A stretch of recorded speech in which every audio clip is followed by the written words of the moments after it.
أعوذ بالله من الشيطان الرجيم بسم الله الرحمن الرحيم طاسيم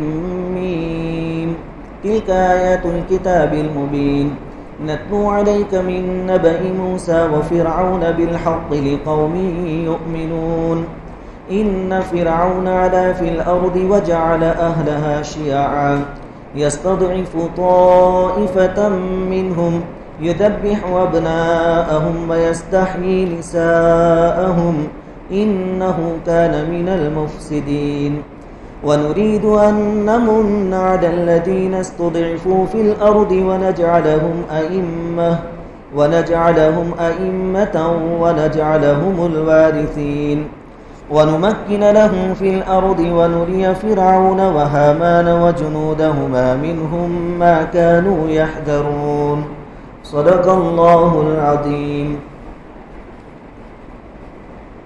قرآن کریم میں سے 20ویں پارے میں ایک سورت ہے جس کا نام ہے سورہ قصص۔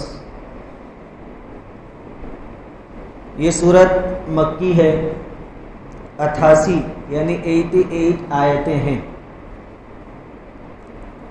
مکی سورت صحیح قول کے مطابق اس سورت کو کہتے ہیں جو ہجرت سے پہلے نازل ہوئی، اور مدنی سورت ان صورتوں کو کہا جاتا ہے جو ہجرت کے بعد نازل ہوئی۔ ہجرت سے پہلے نازل ہونے والی مکی صورتوں میں یہ سب سے آخری صورت ہے سورہ قصص۔ یہ اس وقت نازل ہوئی جب نبی کریم صلی اللہ علیہ وسلم مکہ المکرمہ چھوڑ کر مدینے کی طرف ہجرت فرما رہے تھے۔ آپ راستے میں تھے، مقام جحفہ پر آپ پہنچے تھے۔ اس وقت حضرت جبرائیل علیہ السلام آپ کے پاس تشریف لائے اور آپ صلی اللہ علیہ وسلم سے پوچھا کہ آپ کو اپنا وطن مکہ یاد آ رہا ہے؟ حضور تو آنسو بہا کر آئے تھے مکہ چھوڑتے وقت۔ نبی کریم صلی اللہ علیہ وسلم نے فرمایا کہ ہاں، مجھے میرا وطن مکہ یاد آ رہا ہے۔ تو آپ کی تسلی کے خاطر یہ پوری سورت آپ کو سنائی گئی، یہ سورت نازل کی گئی۔ اس سورت میں حضرت موسیٰ علیہ السلام کا واقعہ کافی تفصیل کے ساتھ بیان کیا گیا ہے۔ اس واقعے میں یہ بھی بیان کیا گیا ہے کہ حق بات کی دعوت کی وجہ سے موسیٰ علیہ السلام کو بھی اپنا وطن یعنی مصر چھوڑنا پڑا تھا،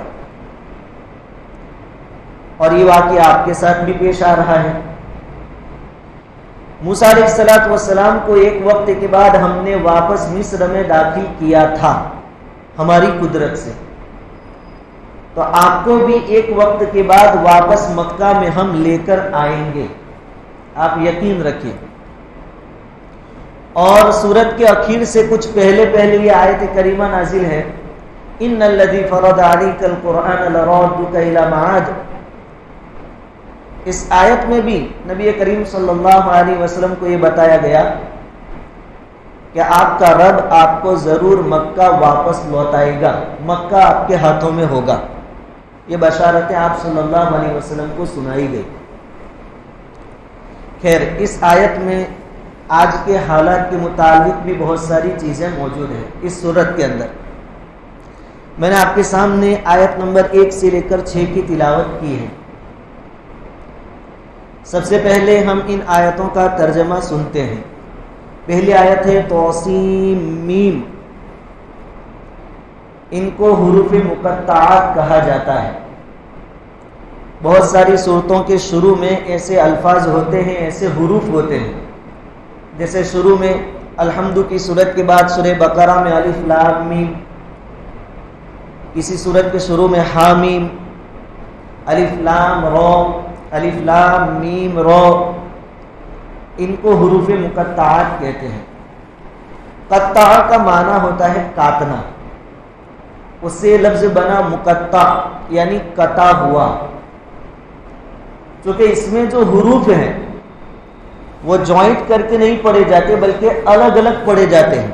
تو الگ پڑھی گئی، سین الگ پڑھی گئی، میم الگ پڑھی گئی، اس لیے اس کو کہتے ہیں حروف مقطعات۔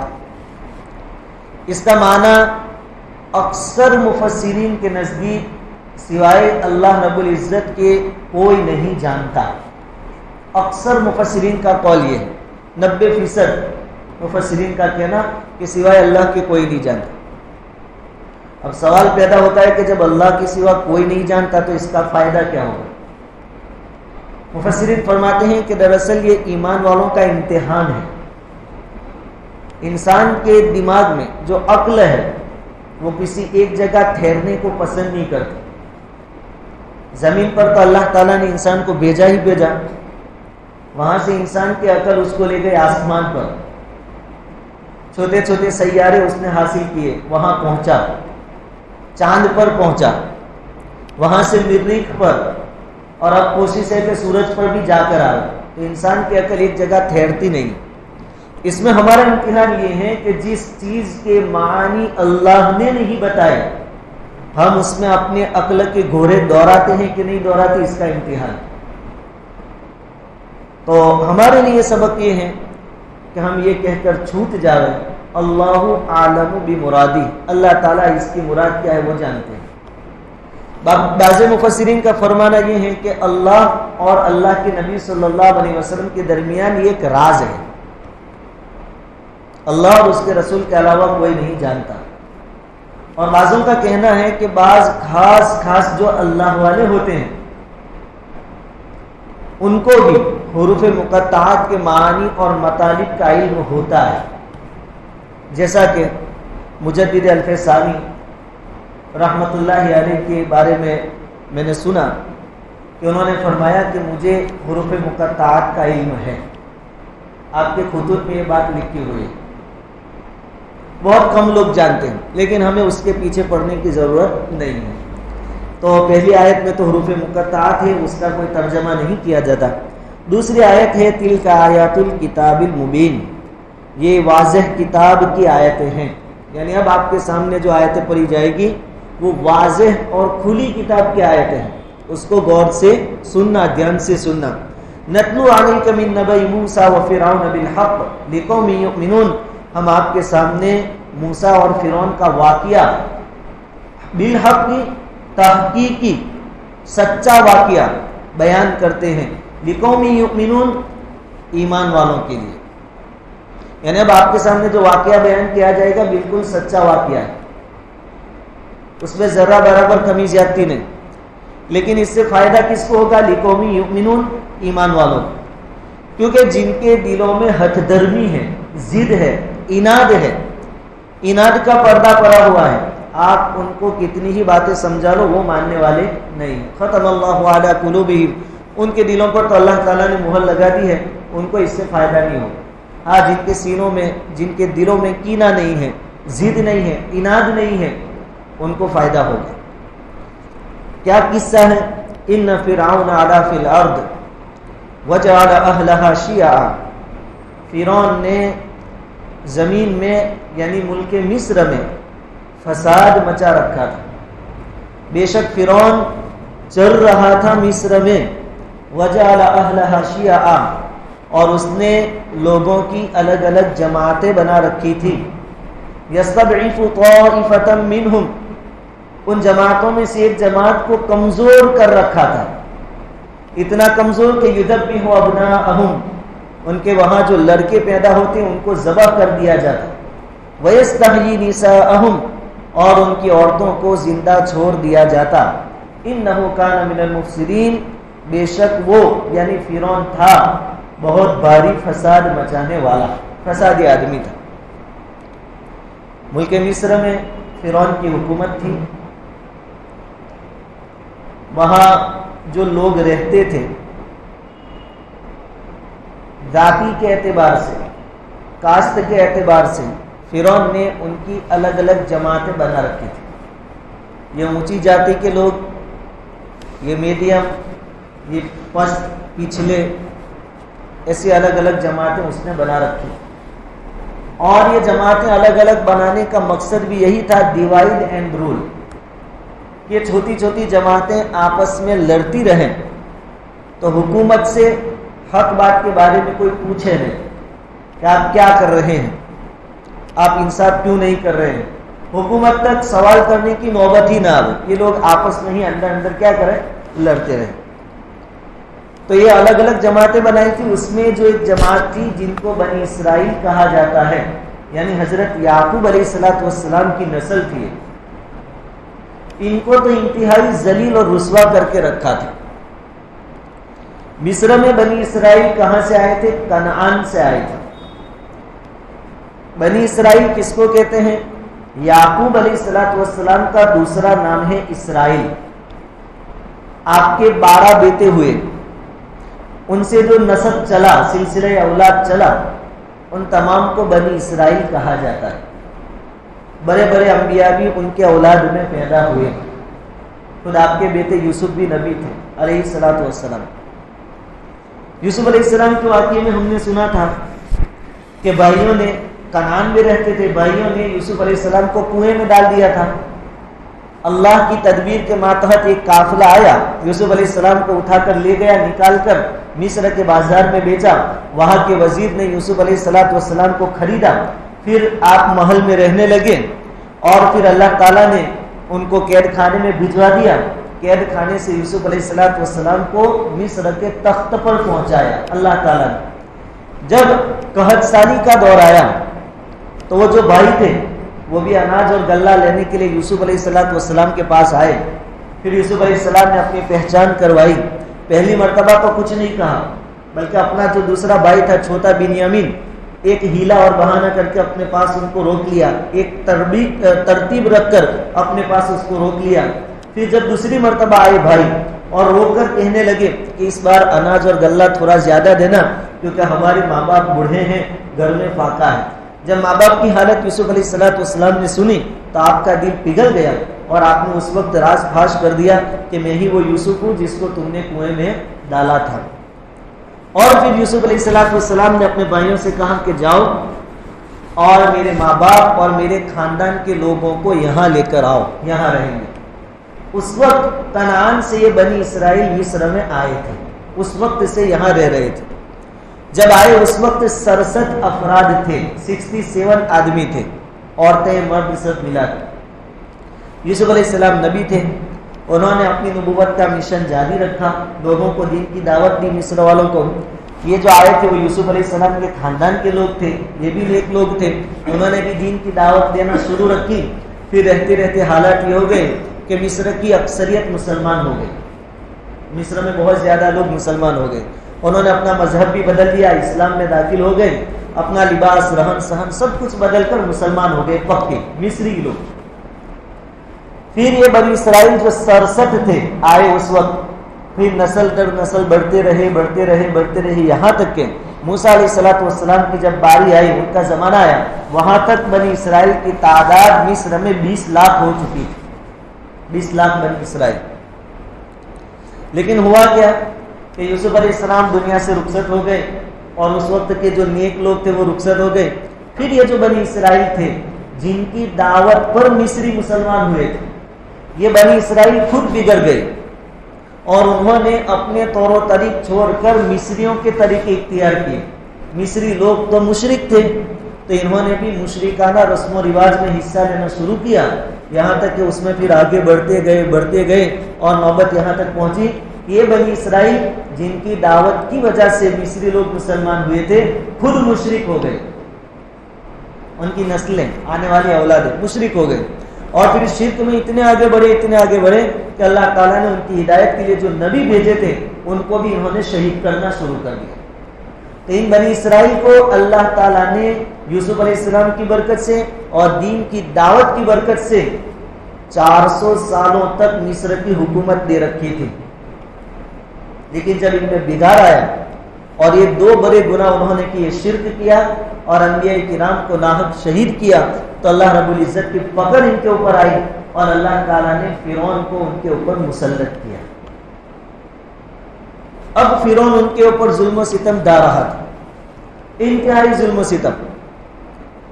بڑے بوڑھوں سے کھیتوں میں کام کروایا جاتا، گھروں کی تعمیر میں ان سے کام لیا جاتا، عورتوں سے گھروں کے کام لیے جاتے، اور انتہائی ذلت اور رسوائی کے عالم میں زندگی گزارتے تھے بنی اسرائیل۔ ان کے وہاں کوئی لڑکا پیدا ہوتا تو فرعون نے ایک خواب دیکھا تھا، جس میں اس نے دیکھا کہ فلسطین اور کنعان کی طرف سے ایک آگ نکلی اور پورے مصر پر چھا گئی. خواب میں دیکھا، اور اس آگ کی وجہ سے مصریوں کو نقصان ہوا، بنی اسرائیل جو تھے ان کو نقصان نہیں ہوا. ایسا خواب دیکھا. اس نے تعبیر پوچھی تو کسی نے تعبیر بتائی کہ جہاں سے آگ نکلتی ہوئی دیکھی ہے وہاں سے ایک شخص ایسا پیدا ہوگا جس کے ہاتھوں تیری حکومت چلی جائے گی، تیرا ملک، تیری سرداری ختم ہو جائے گی، ان کے قبضے میں چلی جائے گی. بس اب یہ تو تقدیر الہی تھا کہ یہ تو ہونا ہی تھا، تختہ پلٹ ہونا ہی تھا مصر میں. لیکن اللہ کی تدبیر کو، اللہ کی تقدیر کو فرعون نے اور فرعون کے جو ساتھی تھے انہوں نے اپنی تدبیر کے ذریعے روکنا چاہا. انہوں نے تدبیر یہ اختیار کی کہ بنی اسرائیل سے ہمیں خطرہ ہے، ان کے اندر وہ بچہ پیدا ہونے والا ہے. تو آرڈر پاس کیا، یہ حکم پاس کیا کہ بنی اسرائیل کے گھر میں جب بھی کوئی لڑکا پیدا ہو اس کو فوراً ذبح کر دیا جائے، مار دیا جائے، قتل کر دیا جائے، تاکہ کوئی بچے ہی نہیں. اور عورتیں ہیں، عورتوں کو چھوڑ دیں کیونکہ ان سے ہم خدمت لیں گے، ہر طرح کی خدمت ہم عورتوں سے لیں گے. دوسری بات کہ عورتوں سے حکومت کے جانے کا کوئی خطرہ بھی نہیں تھا کہ کسی عورت کے ہاتھ پر حکومت، عورتوں کے ہاتھ میں حکومت دینا پہلے سے اچھا نہیں سمجھا گیا. پھر ان کو بھی عورتوں سے کوئی نقصان معلوم نہیں ہوا، اس لیے عورتوں کو زندہ چھوڑ دیا. اب ہم سوال ہو سکتا ہے کہ بہت سارے ملک ایسے ہیں جہاں عورتوں کی حکومت رہی اور بظاہر ظاہری اعتبار سے بہت کامیاب حکومت رہی. برطن کی رانی ایلزابتھ، برطن کی ملکہ، اس کی تو دنیا کی کتنے ملکوں پر حکومت رہی، تو پھر عورتوں کی حکومت اچھی کیوں نہیں؟ ہمارا اسلام بھی کہتا ہے، نبی کریم صلی اللہ علیہ وسلم کا فرمان ہے، مسند احمد کی روایت ہے، لا یفلح قوم، وہ قوم کبھی کامیاب نہیں ہو سکتی، تملکہم امرأۃ، ایسے الفاظ ہیں، او کما قال علیہ الصلوۃ والسلام، کہ جس قوم کی حاکم اور سردار عورت ہو وہ قوم کامیاب نہیں ہو سکتی. تو پھر یہ برطن کی ملکہ وہ کیسے کامیاب رہی؟ اس کے دو جواب دیے گئے ہیں. اول تو یہ کہ وہ کامیاب رہی ہی نہیں. کیسے نہیں رہی؟ کہ ہم کو معلوم ہے کہ برطن کی حکومت تو اکثر دنیا پر تھی. جب اس کے ہاتھ میں حکومت رہی تو دھیرے دھیرے سب ملک اس کی حکومت سے نکل گئے. تو پھر کامیاب کہاں رہی؟ اس کی حکومت کا دائرہ تو بڑا تھا تو چھوٹا ہو گیا، یہ تو ناکام حکومت کہلائی.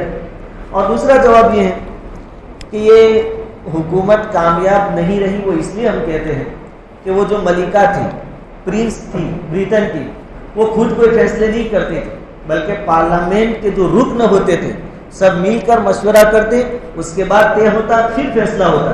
اسے معلوم ہوا کہ اس کی کامیابی کے پیچھے عورت کا حکم نہیں تھا، بلکہ جو دوسرے پارلیمنٹ کے رکن تھے سب کا حکم تھا، سب کا مشورہ تھا، اس لیے کامیاب رہے. ورنہ عورتوں کی تنہا عورتوں کی حکومت کامیاب نہیں سمجھی گئی. اور پھر ان کو بھی عورتوں سے کوئی ڈر نہیں تھا کہ ان کے ہاتھوں میری حکومت چلی جائے گی، اس لیے اور ان سے خدمت لینے کی غرض سے عورتوں کو مارا نہیں جاتا تھا. انہ کان من المفسدین، یہ فرعون تھا بڑا فساد مچانے والا. اب یہ حالات ہیں مصر کے. بنی اسرائیل جو تھے ان کے گھروں کے باہر فرعون کے سپاہی کھڑے رہتے تھے. جیسے ہی بچے کے رونے کی آواز آتی اس کی جانچ کی جاتی، اگر لڑکا ہوتا زبردستی اس کو چھینا جاتا اور اس کو کاٹ دیا جاتا، ذبح کر دیا جاتا. لڑکی ہوتی تو اس کو چھوڑ دیا جاتا. اگر اللہ تعالیٰ فرماتے ہیں کہ ان حالات کے درمیان وَنُرِيدُ، ہم نے ارادہ کیا، أَن نَّمُنَّ عَلَى الَّذِينَ اسْتُضْعِفُونَ فِي الْأَرْضِ، کہ جو لوگ کمزور سمجھے جاتے ہیں ملک میں، یعنی اسرائیلی، ہم ان کو کیا کریں؟ طاقتور بنا دیں، یعنی تختہ پلٹ کریں. اللہ رب العزت نے ارادہ کیا کہ حاکم ہے اس کو محکوم بنا دیں، اور جو محکوم ہے، جو رسوا ہے، ذلیل ہے، ان کو حکومت تک ہم پہنچا دیں. وَنَجْعَلَهُمْ أَئِمَّةً، اور ہم ان کو پیشوا بنا دیں، امام بنا دیں. وَنَجْعَلَهُمُ الْوَارِثِينَ، اور ہم ان کو وارث بنا دیں حکومت کا. تختہ پلٹ کرنے کا اللہ تعالیٰ نے ارادہ کیا، سوچ لیا. اور ہم جانتے ہیں کہ جس چیز کا ارادہ اللہ رب العزت کر لے اس کو کوئی روک سکتا نہیں ہے. اللہ رب العزت اپنی پلاننگ بہت ہی خوبی کے ساتھ انجام دیتے ہیں، کسی کو کانوں تک بھنک بھی لگتی نہیں ہے. یہی یوسف علیہ السلام کا جو پورا قصہ ہے اس میں اللہ رب العزت کی تدبیر کیسے کام کرتی ہے مختصر ہم سنیں کہ یعقوب علیہ السلام کے پاس سے یعقوب علیہ السلام کے پاس یوسف علیہ السلام تھے، ابھی چھوٹے تھے۔ یوسف علیہ السلام نے خواب دیکھا، خواب کی اطلاع اپنے والد صاحب یعقوب علیہ السلام کو دے دی۔ دونوں کو معلوم ہو گیا کہ خواب بہت اچھا ہے اور یوسف مستقبل میں نبی بننے والے ہیں۔ یعقوب علیہ السلام نے کیا کہا تھا یوسف علیہ السلام سے کہ یہ خواب اپنے بھائیوں کو مت بتانا۔ خیر بھائیوں کو تو دوسرا مسئلہ تھا یوسف علیہ السلام کے ساتھ، بھائی تو حسد کرتے تھے کیونکہ یعقوب علیہ السلام یوسف علیہ السلام کو بہت چاہتے تھے، بہت محبت کرتے تھے، بہت عزیز رکھتے تھے۔ بھائیوں کو یہ پسند نہیں تھا، بھائیوں نے ادھر پلان بنایا اور یوسف علیہ السلام کو کنویں میں ڈال دیا۔ کنویں کی دوری کتنی تھی؟ گھر سے لے کر تقریباً 2 یا 3 کلومیٹر کی دوری تھی، وہاں یوسف علیہ السلام کو ڈال دیا۔ 2-3 کلومیٹر کی دوری پر یوسف علیہ السلام کنویں میں ہیں، لیکن یوسف علیہ السلام کی خوشبو اللہ تعالیٰ نے یعقوب علیہ السلام تک نہیں پہنچنے دی۔ ان کو پتہ ہی نہیں چلا کہ یوسف کہاں ہے۔ اگر خوشبو پہنچ جاتی تو یہ تو باپ ہے، لوگوں کو لے جاتی اور اپنے بچے کو نکلوا لیتے، یا اگر کم سے کم اللہ تعالیٰ ان کو بتا دیتے یعقوب علیہ السلام کو کہ یوسف کو مصر کا بادشاہ بنانا ہے اور بادشاہت کا راستہ اس کنویں سے جا رہا ہے، ایسا بتا دیتے، آپ کنویں سے نکالنا مت، تو بھی کیا ہوتا کہ یعقوب علیہ السلام تو ایک باپ ہے، کم سے کم دور سے تو دیکھتے، بے چین تو رہتے کہ کوئی قافلہ آیا کہ نہیں آیا، یوسف کو کنویں سے نکالا کہ نہیں نکالا، مصر پہنچے کہ نہیں پہنچے، اور یہ سب چیزیں کہ کوئی نبی جھانک کر دیکھے، دور سے دیکھے، نبی کے شان کے خلاف۔ اس لیے اللہ تعالیٰ نے یعقوب علیہ السلام کو خبر ہی نہیں کی، پتہ ہی نہیں چلا کہ یوسف میرے قریب میں ہے۔ ادھر بھائیوں کو پتہ نہیں تھا کہ ہم جو کنویں میں ڈال رہے ہیں یہ ہم یوسف کے لیے مصر کا تخت کھول رہے ہیں، مصر کی حکومت تک پہنچانے میں ہم استعمال ہو رہے ہیں۔ بھائیوں کو احساس ہی نہیں تھا، اگر بھائیوں کو پتہ چل جاتا تو وہ یوسف کو نہ ڈالتے بلکہ خود کود جاتے اندر کہ بھائی یہاں سے کنویں سے جو بھی نکلے گا مصر کا بادشاہ بنے، تو یوسف کو سائڈ پر کر کے سب ایک دوسرے اندر کود جاتے۔ لیکن بھائیوں کو بھی پتہ نہیں چلا کہ اللہ کی تدبیر کام کر رہی ہے اور تم لوگ استعمال ہو رہے ہیں۔ قافلے والے آئے، یوسف علیہ السلام کو لے گئے، مصر کے بازار میں آپ کو بیچا گیا، عزیز مصر نے آپ کو خریدا، گھر پہ رکھا، ناز و نعمتوں کے ساتھ شاہی محل میں یوسف علیہ السلام رہ رہے تھے، لیکن اللہ تعالیٰ نے اس ماحول سے آپ کو نکال کر قید خانے میں بھیج دیا۔ آپ پر الزام لگایا گیا، یوسف علیہ السلام پر الزام لگایا گیا عزیز مصر کی بیوی کے ساتھ چھیڑخانی کرنے، اور اس الزام کے ماتحت آپ کو قید خانے میں ڈال دیا گیا۔ یہ اللہ رب العزت کی تدبیر کام کر رہی تھی۔ قید خانے میں جانے کے بعد 2 قیدی دوسرے آئے، دونوں نے خواب دیکھا، یوسف علیہ السلام کو نیک آدمی سمجھ کر آپ کے پاس آئے، کہا کہ ہمیں خواب کی تعبیر بتا دو۔ اللہ تعالیٰ نے تعبیر کا علم یوسف علیہ السلام کو دیا تھا۔ ایک کی تعبیر تو یہ بتائی کہ آپ کو تو پھانسی ہوگی، سزائے موت۔ دوسرے کو یہ کہا کہ تیری سزا بادشاہ معاف کر دے گا اور تجھے اپنا خاص آدمی بنا لے گا، یہاں تک کہ بادشاہ کی جو پینے کی چیزیں آتی ہیں، شربت ہے، جام ہے، شراب ہے، وہ تیرے ہاتھوں جائے گی۔ اور ایسا ہی ہوا۔ جب اس کی رہائی کا وقت آیا تو یوسف علیہ السلام نے اس سے کہا کہ بادشاہ کے پاس جا کر میرا تذکرہ کرنا کہ ایک قیدی شریف آدمی قید خانے میں ہے، شاید بادشاہ بھول گیا ہو۔ اب یہ جا کر سیدھے وہاں بیان کر دیتے بادشاہ کے سامنے تو پھر ایسا ہوتا کہ یوسف نے اپنی نجات چاہی، یوسف نے سوال کیا رہائی کا۔ اللہ رب العزت کو یہ منظور نہیں تھا کہ میرا نبی سوال کرے رہائی کا، یہ منظور نہیں تھا۔ اس کو شیطان نے بلا دیا، جس آدمی سے کہا تھا کہ بادشاہ کو جا کر کہنا، شیطان نے اس کو بلا دیا۔ ادھر شیطان خوش تھا کہ میں نے یوسف کو قید میں اور چند سالوں کے لیے رکھوا دیا، نجات میں معیار بنا، لیکن شیطان کو خود کو معلوم نہیں تھا کہ یہی تقدیر الہی تھی، اور تقدیر الہی میں شیطان بھی استعمال ہو گیا، وہ بھی وپرا گیا بیچ میں، اس کو بھی احساس نہیں ہوا، وہ آدمی بھول گیا۔ پھر جب اللہ رب العزت کو منظور ہوا کہ یوسف علیہ السلام کو قید خانے سے نکالنا ہے تو ادھر بادشاہ کو خواب دکھایا۔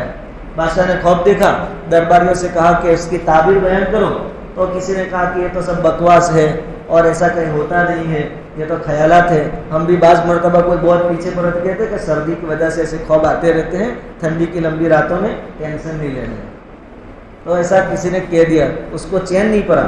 اس وقت اس آدمی کو یاد آیا کہ خواب کی پرفیکٹ تعبیر تو وہ قیدی بتاتے ہیں جو وہاں قید خانے میں۔ اس وقت ان کو یاد آیا کہ مجھے کہا تھا یوسف علیہ السلام نے کہ میرا تذکرہ کرنا. اب وہ بادشاہ کے سامنے کہہ رہا ہے کہ بادشاہ سلامت آپ اجازت دیں. خواب کی پرفیکٹ اور سچی تعبیر ایک آدمی بتا سکتا ہے اور وہ ہے قید خانہ. آپ اجازت دیں تو میں وہاں جاؤں. بادشاہ نے اجازت دی. بادشاہ خود آ رہا ہے یوسف علیہ السلام کے پاس. اللہ یہ چاہتے تھے کہ یوسف سوالی نہ بنے, بادشاہ سوالی بن کر آوے خواب کی تعبیر پوچھنے کے لیے. بادشاہ آیا, یوسف علیہ السلام نے تعبیر بتائی تو بادشاہ نے یوسف علیہ السلام کو مصر کا حاکم بنا دیا. اس طرح اللہ تعالیٰ نے وہاں تخت تک پہنچا دیا. پھر قحط ساری کا خوف دیکھا تھا بادشاہ نے, تو وہی قحط ساری بھائیوں کو بھی کھینچ کر یہاں لائی یوسف علیہ السلام کے پاس اناج غلہ وغیرہ لینے کے لیے. جب بھائی آئے دوسری مرتبہ ماں باپ کے بارے میں بات سنی, یوسف علیہ السلام کا دل پھسیس گیا اور یوسف علیہ السلام نے اپنا تعارف کروایا کہ میں ہی یوسف ہوں جس کو تم نے کنویں میں ڈالا تھا. اس وقت یوسف علیہ السلام کے بھائیوں نے کہا کہ تمہاری یاد میں ابا تو اتنا روئے ہیں, آپ کا وہ جو کرتا جس وقت بھائیوں نے آپ کو کنویں میں ڈالا تھا, آپ کے کپڑے نکال لیے تھے اور آپ کو کنویں میں ڈالا. پھر کسی جانور کا شکار کیا, اس کا خون کرتے پر لگایا اور باپ کے پاس لائے تھے. وجاؤ والا قمیصہ بدم کذب, کرتے پر جھوٹا خون لگا کر لائے تھے تاکہ دیکھو ہم تو کھیلتے کھیلتے آگے نکل گئے, یوسف علیہ السلام کو ہم نے سامان کے پاس بتایا تھا, بھیڑیا ان کو کھا گیا, یہ خون دیکھو. لیکن یعقوب علیہ السلام نبی تھے نا, نبوت کی فراست کوئی معمولی چیز ہے. یعقوب علیہ السلام کو بھی معلوم تھا کہ کوئی بھیڑیا کھا جاوے تو کپڑے پھٹے ہوئے ہوتے ہیں. جب کوئی درندہ نوچتا ہے تو اس کے ناخن کے ذریعے کپڑے پھٹ جاتے ہیں. یہ تو کپڑے تو صحیح سلامت ہے, صرف خون لگایا ہے. اس وقت بھی یعقوب علیہ السلام نے کہا تھا کہ تم جھوٹ بولتے ہو, لیکن وہ جانتے تھے کہ نبی ہے اور یوسف مستقبل کے نبی ہیں, آزمائش اللہ کی طرف سے. جب بھائیوں نے کہا کہ ابا کی بینائی چلی گئی ہے تمہاری یاد میں روتے روتے, اس وقت یوسف علیہ السلام نے کہا کہ یہ میرا کرتا لے کے جاؤ. کہاں سے کہہ رہے ہیں؟ مصر سے. یہ میرا کرتا لے کر جاؤ اور ابا کی آنکھوں پر ڈال دو, چہرے پر ڈال دو, اس سے ان کی بینائی واپس لوٹ آئے گی. اب یہ کرتا نکلا مصر سے, کئی کلومیٹر دور سے, ابھی مصر سے نکلا اور اس کی خوشبو یہاں کنعان میں یعقوب علیہ السلام کو آ رہی. پہلے 2 کلومیٹر دور کنویں میں تھے تو خوشبو نہیں آئی, اب کتنے دور کلومیٹر وہاں سے کرتا نکلا تو یعقوب علیہ السلام کو خوشبو آئی اور اپنے جو بیٹے تھے بچے ہوئے گھر پر رہے تھے ان سے کہا انی لاجد ریح یوسف, مجھے تو یوسف کی خوشبو آتی ہے. لولا ان تفندون, دیکھو تم یہ مت کہنا کہ بوڑھے کا دماغ ستیا گیا ہے, مجھے خوشبو آتی. یہ اللہ کی تدبیر. تو کہنے کا مطلب یہ کہ اللہ تعالیٰ جو چاہتا ہے اس میں پھر کوئی رکاوٹ نہیں آ سکتی. یوسف کے بھائی بھی اس میں استعمال ہوئے, شیطان بھی استعمال ہو گیا, لیکن کسی کو کوئی سمجھ میں نہیں آیا کہ اللہ کی تدبیر کیسے کام کرتی ہے. اب یہاں حالات یہ ہیں کہ بنی اسرائیل ایک دم ذلیل ہے, خوار ہے, رسوا ہے, ان کے بچے ذبح کیے جا رہے ہیں, عورتوں پر ظلم و ستم کیے جا رہے ہیں, بڑے بوڑھوں پر ظلم و ستم ڈھائے جا رہے ہیں. اب حالات پلٹنے ہیں, لیکن اللہ کہتے ہیں, ہمارے دماغ میں سوال آتا ہے کہ کیسے پلٹیں گے, لیکن اللہ کہتے ہیں وَنُرِيدُ, ہم نے ارادہ کر لیا. جب اللہ نے ارادہ کر لیا تو آگے کوئی رکاوٹ آ سکتی نہیں ہے. وَنُمَكِّنَ لَهُمْ فِي الْأَرْضِ, اور ہم, یہ 6 نمبر کی جو آیت ہے اس کا ترجمہ, اور ان کو اس ملک میں حکومت عطا کر دے. وَنُمَكِّنَ لَهُمْ فِي الْأَرْضِ وَنُرِيَ فِرْعَوْنَ وَهَامَانَ وَجُنُودَهُمَا مِنْهُمْ مَا كَانُوا يَحْذَرُونَ, اور فرعون, حامان اور ان دونوں کا جو لشکر تھا وہ جس بات سے ڈرتے تھے کہ اسرائیل کے وہاں کوئی ایسا بچہ پیدا ہوگا جس کے ہاتھوں ہماری حکومت جائے گی, اور اس کو روکنے کے لیے ہزاروں بچوں کو انہوں نے ذبح کر دیا تھا. ہم ان کو وہی چیز دکھانا چاہتے تھے جس سے وہ ڈرتے تھے کہ تم نے کتنی ہی تدبیریں کیوں نہ کر لی ہو, کتنے ہی بچے ذبح کیوں نہ کر لیے ہو, ہم وہ بچہ پیدا کریں گے, اور پیدا تو کیا کریں گے, اس کی پرورش تمہارے گھروں میں کروائیں گے, تمہارے ہاتھوں سے کروائیں گے. تو اللہ رب العزت نے ارادہ کر لیا کہ بنی اسرائیل کو ذلت و رسوائی سے نکالیں, مظلوم ہیں, رسوا اور ذلیل ہیں, ان کے ہاتھ میں حکومت دے دیں, اور جو حکومت پر بیٹھے ہیں ان کو حکومت سے نیچے اتار دیں. اب آگے کیا ہوا, کیسے ہوا, انشاءاللہ تعالی آئندہ کل سے ہم روزانہ سنیں گے.